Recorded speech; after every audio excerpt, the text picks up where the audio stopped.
दोस्तों, प्रधानमंत्री मोदी के ये जो किंग मेकर हैं नीतीश कुमार और नायडू बाबू, जिनकी बैसाखियों पर मोदी सरकार चल रही, जिनके ऑक्सीजन पर मोदी सरकार चल रही है, आज ये बुरी तरह फंस गए। और ऐसा फंसे हैं कि इन दोनों के आगे, ये जो दोनों सरकारी दामाद हैं, इनके आगे कुआं है और पीछे खाई है। आगे कुआं, पीछे खाई।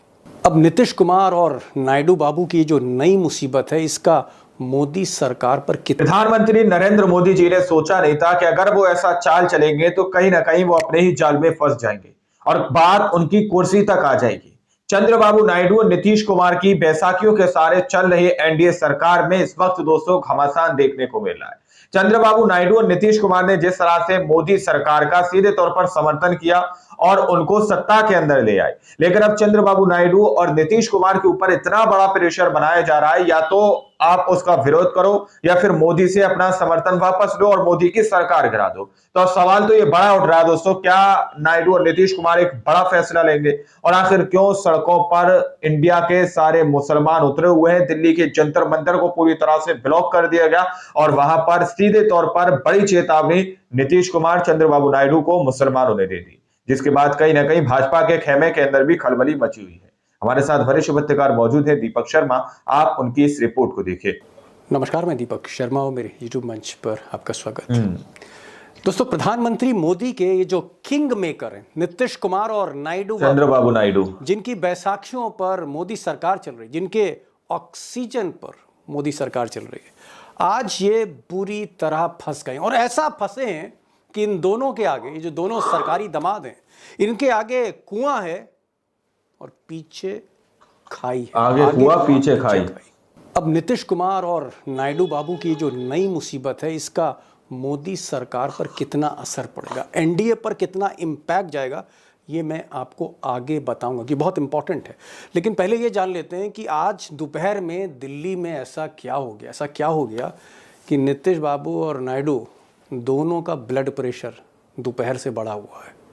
दरअसल आज दिल्ली के जंतर मंतर मैदान में देश भर के मुसलमानों की आज बहुत इम्पॉर्टेंट मीटिंग थी वक्फ बिल के विरोध में। और इस मीटिंग में पूरे देश से, समूचे भारत से जितनी भी इस्लामिक संस्थाएं हैं, वहाँ से धर्मगुरु आए थे। सारे धर्मगुरु थे, शिया सुन्नी सब।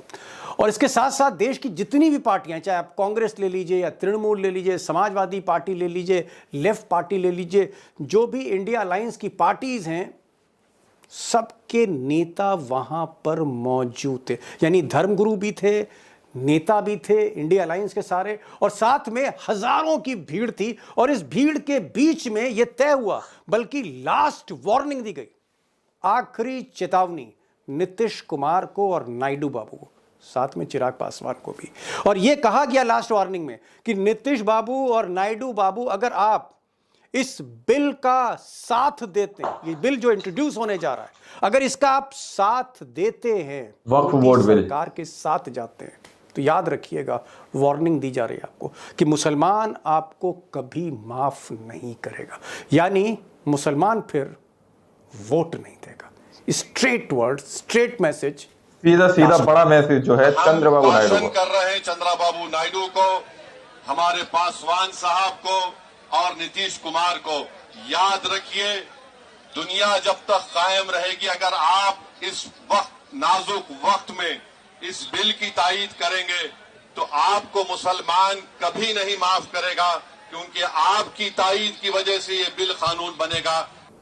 अब दोस्तों, ये जो मीटिंग थी, इतनी बड़ी मीटिंग थी जहां हजारों हजार मुस्लिम्स इकट्ठे हुए थे, ये मीटिंग दरअसल all India Muslim personal law board ने कराई, एपेक्स बॉडी मुस्लिम्स की, उन्होंने कराई। उसके अलावा सारे धर्मगुरु थे, सारे उलेमा थे, जितने भी हिंदुस्तान में नामचीन हस्तियां हैं मुस्लिम समाज की, वो सब थी, सारे नेता थे। और एक क्लियर कट मैसेज, भले ही ओवैसी बोल रहे हों या समाजवादी पार्टी से धर्मेंद्र यादव बोल रहे हों या महुआ मित्रा बोल रही हो, कोई बोल रहा हो, मैसेज बड़ा क्लियर कट था कि मिस्टर नीतीश कुमार, मिस्टर नायडू बाबू, या तो आप मुसलमानों का साथ दीजिए इस मसले पर, या मिस्टर मोदी के साथ जाइए।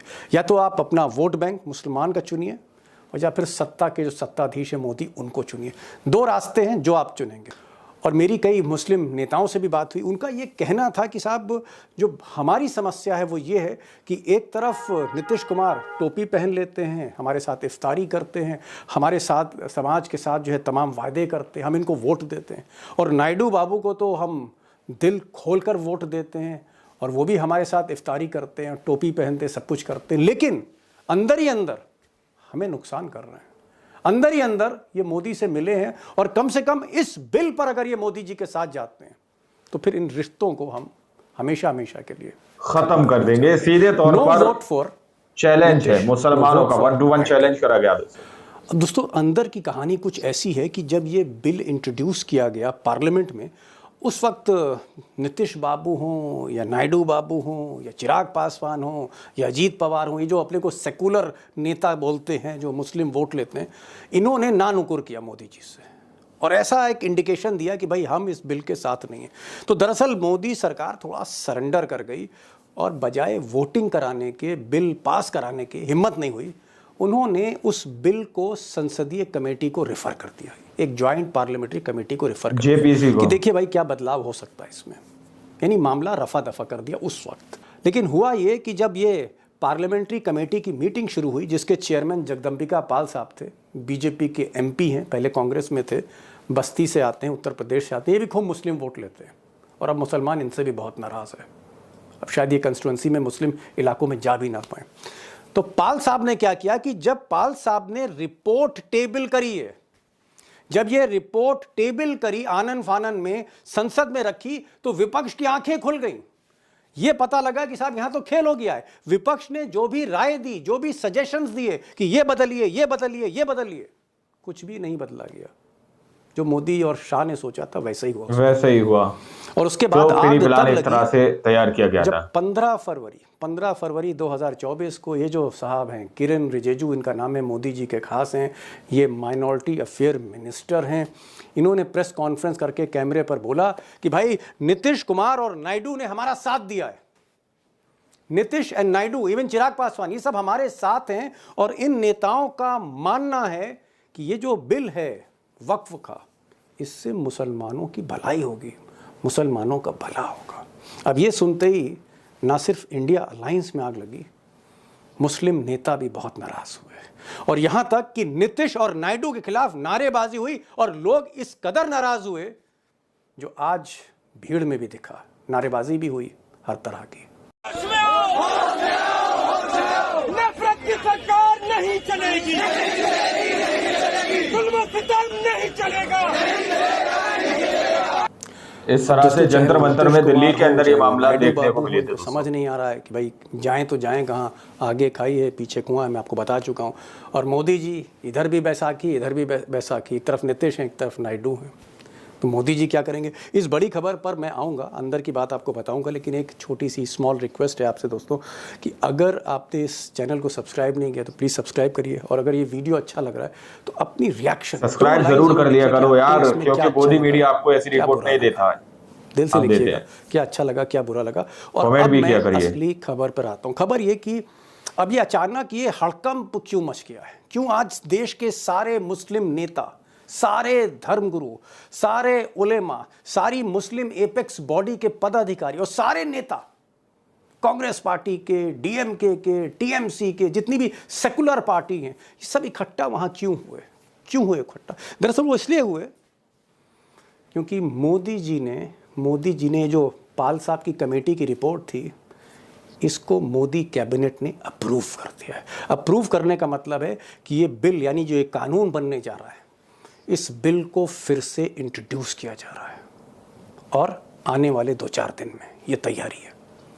और उधर अगर आप आंध्र प्रदेश की बात करेंगे, मिस्टर किंग की बात करेंगे, किंग मेकर नायडू की बात करेंगे, तो इनकी दाल वाकई पतली है। आज मेरी आंध्र प्रदेश में बात हो रही थी, विजयवाड़ा बात हो रही थी कुछ पत्रकारों ने, उनका ये कहना है कि जो मुस्लिम वोटर हैं, कोर मुस्लिम वोटर हैं नायडू बाबू के, और जो मुस्लिम पदाधिकारी हैं, विधायक हैं, नेता हैं, इन सब का दबाव नायडू बाबू पे बढ़ रहा है कि नायडू बाबू आप इस बिल को रुकवाइए, अगर आपने इस बिल को रोका नहीं तो हमारी राजनीति खत्म हो जाएगी। कम से कम जो मुस्लिम पदाधिकारी हैं, नेता, उनको बहुत प्रेशराइज किया जा रहा है।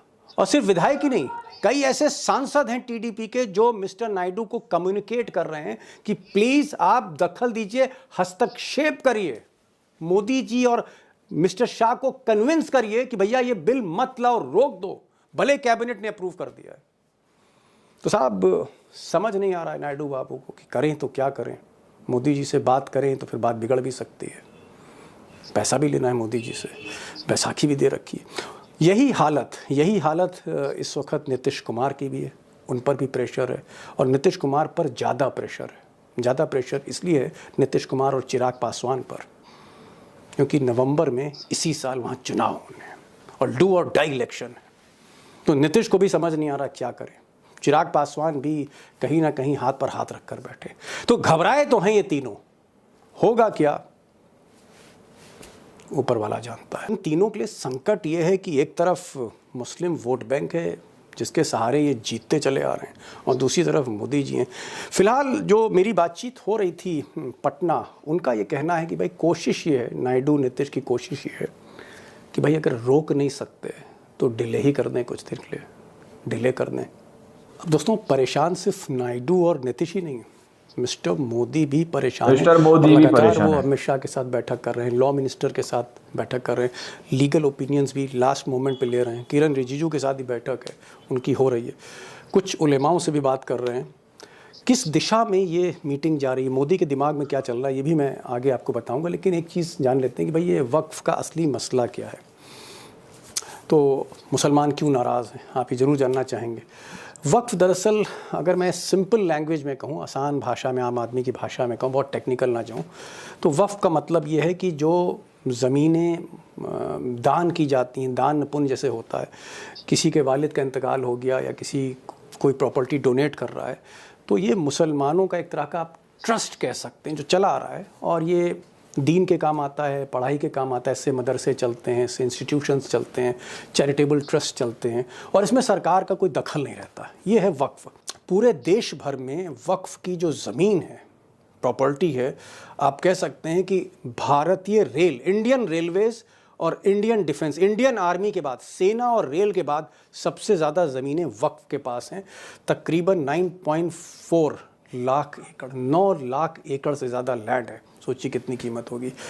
और जो संपत्ति, तो आप लोगों ने इस वीडियो को शुरू से आखिर तक देखा। वीडियो के अंदर साफ तौर पर बात की गई है कि जो वक्फ बोर्ड को लेकर पहले बिल लेकर आया जा रहा था, उसको ठंडे बस्ते के अंदर डालने के लिए जेपीसी के अंदर भेज दिया गया, जॉइंट पार्लियामेंट्री कमेंट्री के अंदर जो है सीधे तौर पर भेज दिया गया कि भाई लोगों की राय लो, क्या राय निकल कर आती है। अब दोबारा से फिर से उस पर मामला गरमाया हुआ है और वक्फ बोर्ड को लेकर दिल्ली के जंतर मंतर पर इंडिया के जितने भी मुसलमान हैं, उनके उलमा हैं, बड़े बड़े नाम चिन्ह जो लोग हैं, चाहे वो असदुद्दीन ओवैसी हो, महुआ मोत्रा हो और भी जो है अखिलेश यादव की पार्टी के नेता, बड़े बड़े नेता जो है जंतर मंतर पर पहुंचे और उन्होंने सीधे तौर पर नीतीश कुमार और चंद्रबाबू नायडू को खुलेआम जो है चुनौती दे डाली, बड़ी धमकी दे डाली कि अगर तुमने इसका विरोध नहीं किया और इसका समर्थन किया या फिर इस बिल को नहीं रोका तो फिर आप अपने वोट बैंक से हाथ धो देंगे और मुसलमान आपको जिंदगी में कभी भी वोट नहीं करेगा। जो कि नीतीश कुमार और नायडू को एक बड़ा झटका है, क्योंकि इनका जितना भी वोट बैंक है दोस्तों, चाहे हम बात करें आंध्र प्रदेश की, चाहे हम बात करें बिहार के अंदर की, आंध्र प्रदेश के अंदर भी चंद्रबाबू नायडू का वोट बैंक जितना है वो सब मुस्लिम है। नीतीश कुमार का बिहार के अंदर जितना भी वोट बैंक है वो भी सारा मुस्लिम है। तो सीधे तौर पर मुसलमानों ने नीतीश कुमार और चंद्रबाबू नायडू को हड़काया है। अब देखना यह है कि वाकई में नीतीश कुमार और चंद्रबाबू नायडू बड़ा एक्शन लेंगे। क्या नीतीश कुमार चंद्रबाबू नायडू प्रधानमंत्री नरेंद्र मोदी जी से बात करेंगे या फिर अपना समर्थन वापस लेंगे? आप लोग की इस बारे में क्या राय है, अपनी राय कमेंट सेक्शन में जरूर दीजिएगा और सच्ची पक्की खबरें देखने के लिए आप चैनल को सब्सक्राइब कर सकते हैं। मिलता है अगली वीडियो में, जब तक के लिए जय हिंद, जय भारत।